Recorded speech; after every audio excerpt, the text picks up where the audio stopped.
Introduction. Rich Dad, Poor Dad. I had two fathers, a rich one and a poor one. One was highly educated and intelligent.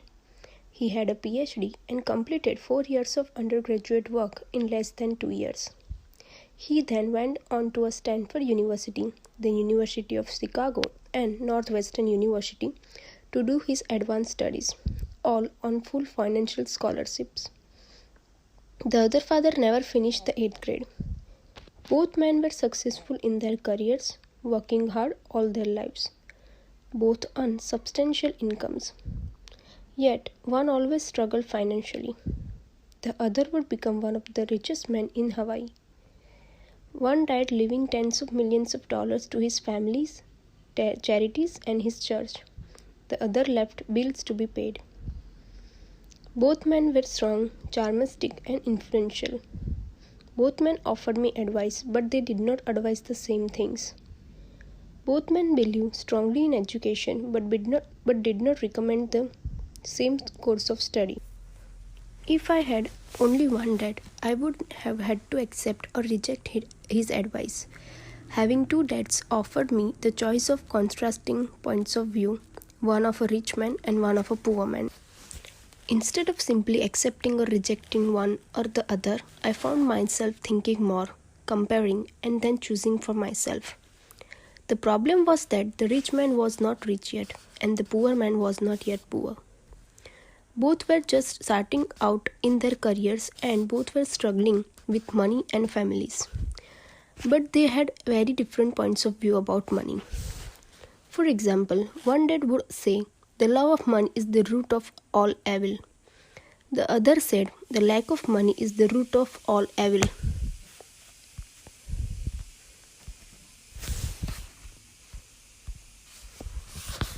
As a young boy,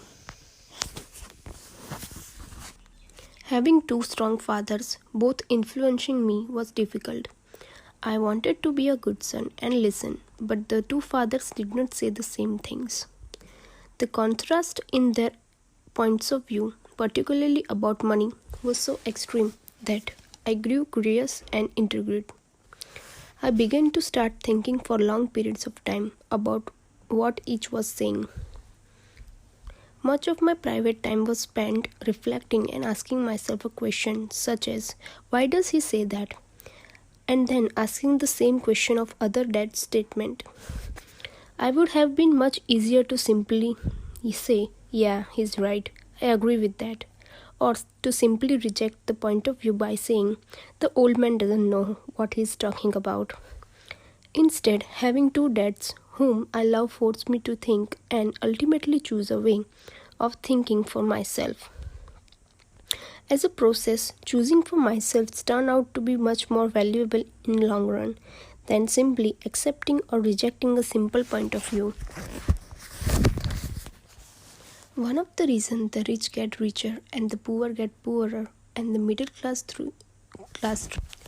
in that is that the subject of money is taught at home, not in school. Most of us learn about money from our parents. So, what can poor parents tell their child about money? They simply say, "Stay in school and study hard." The child may graduate with excellent grades, but with poor parents' financial programming and mindset. Sadly, money is not taught in school.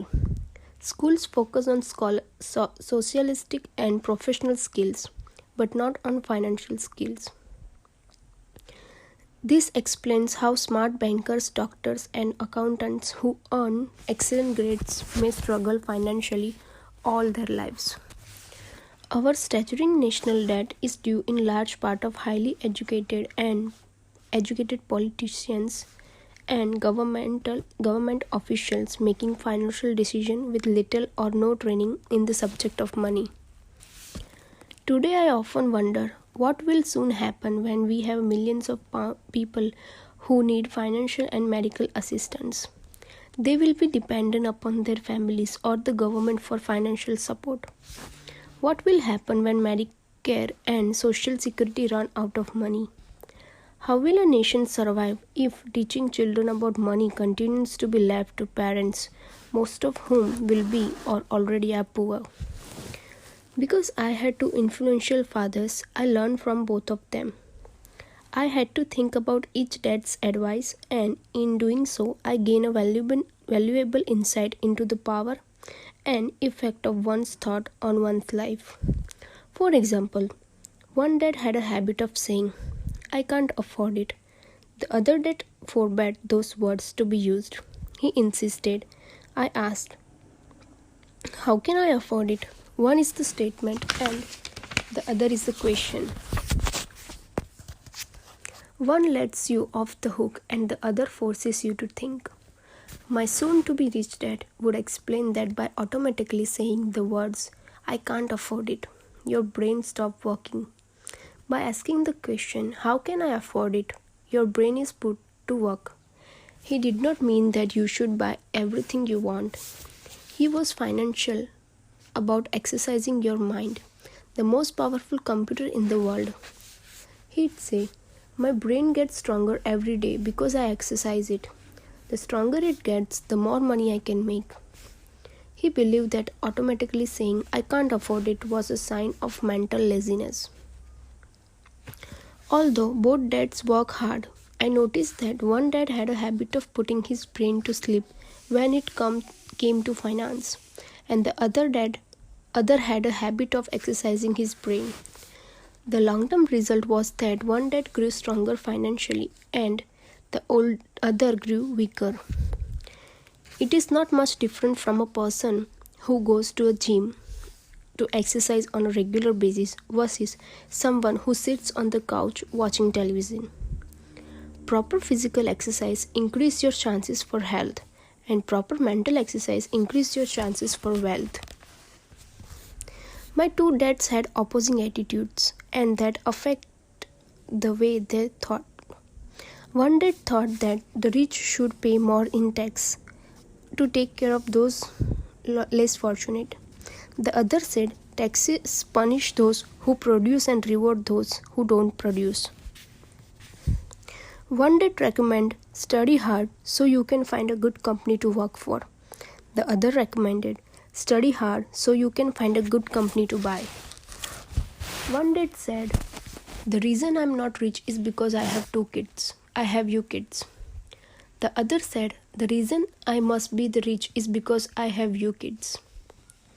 One encouraged talking about money and business at the dinner table, while the other forbade the subject of money to be discussed over a meal.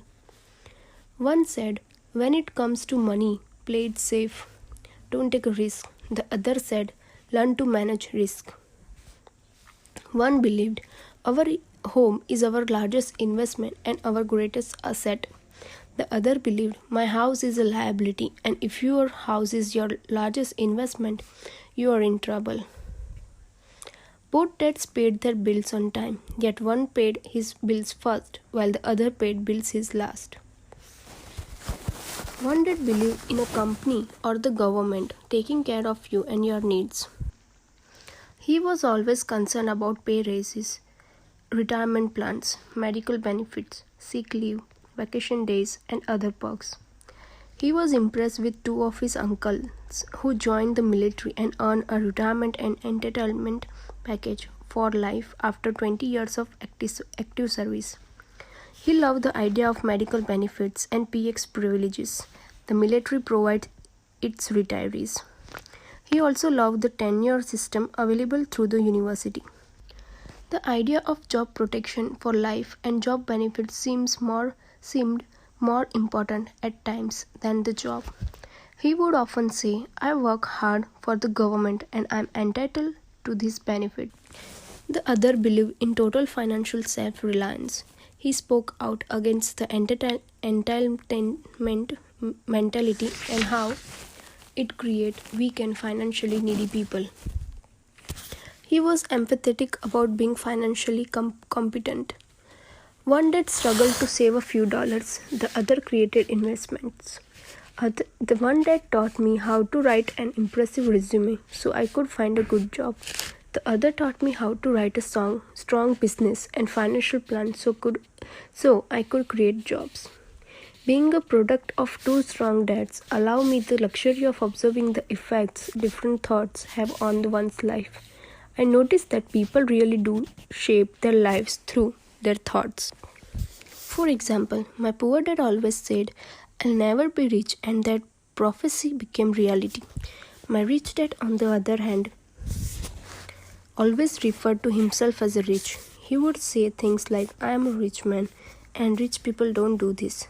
Even when he was a flat broke after a major financial setback, he continued to refer to himself as a rich man. He would cover himself by saying, there is a difference between being poor and being broke. Broke is temporary, poor is eternal. My poor dad would say, I am not interested in money, or money doesn't matter. My rich dad always said, money is a power. The power of our thoughts may never be measured or appreciated, but it became obvious to me as a young boy that it was important to be aware of my thoughts and how I express myself. I noticed that my poor dad was poor not because of the amount of money he earned, which was significant, but because of his thoughts and actions. As a young boy, having two fathers, I became acutely aware of being careful about which thoughts I choose to adopt as my own. Should I listen to my rich dad or to my poor dad? Although both men had tremendous respect for education and learning, they disagreed about what they thought was important to learn. One wanted me to study hard, earn a degree, and get a good job to earn money. He wanted me to study to become a professional, an attorney, or an accountant, and to go to a business school for my MBA. The other encouraged me to study to be rich, to understand how money works, and to learn how to have it work for me. I don't work for money, were words he would repeat over and over. Money works for me. At the age of 9, I decided to listen to and learn from my rich dad about money. I am doing so. I choose not to listen to my poor dad, even though he was the one with all the college degrees. A lesson from Robert Frost. Robert Frost is my favorite poet. Although I love many of his poems, my favorite is The Road Not Taken. I use its lesson almost daily. The road not taken. Two roads delivered in a yellow wood, and sorry I could not travel both, and be one traveler. Long I stood, and I looked down as far as I could to where it bent in the undergrowth, then took the other as just as fair and having perhaps the better claim, because it was grassy and wanted wear through, though as for that the passing there had warned them really about the same, and both that morning equally lay. In leaves no steps had trodden black. Oh, I kept the first for another day. Yet knowing how way leads on to way, I doubted if I should ever come back. I shall be telling this with a sign. Somewhere ages and ages hands. Two roads diverged in a wood, and I took the one less traveled by. And that has made all the difference. Over the years, I have often reflected upon Robert Frost's poem. Choosing not to listen to my highly educated dad's advice and attitude about money was a painful decision, but it was a decision that shaped the rest of my life. Once I made up my mind about whom to listen to, my education about money began. My rich dad taught me over a period of 30 years until I was 39 years old. He stopped once he realized that I knew and fully understood what he had been trying to drum into my often thick skull. Money is one form of power, but what is more powerful is financial education. Money comes and goes, but if you have the education about how money works, you gain power over it and can be building wealth. The reason positive thinking alone does not work is because most people went to school and never learn how money works. So they spend their lives working for money. Because I was only 9 years old when I started, the lesson my rich dad taught me were simple, and when it was all said and done, there were only six main lessons repeated over 30 years.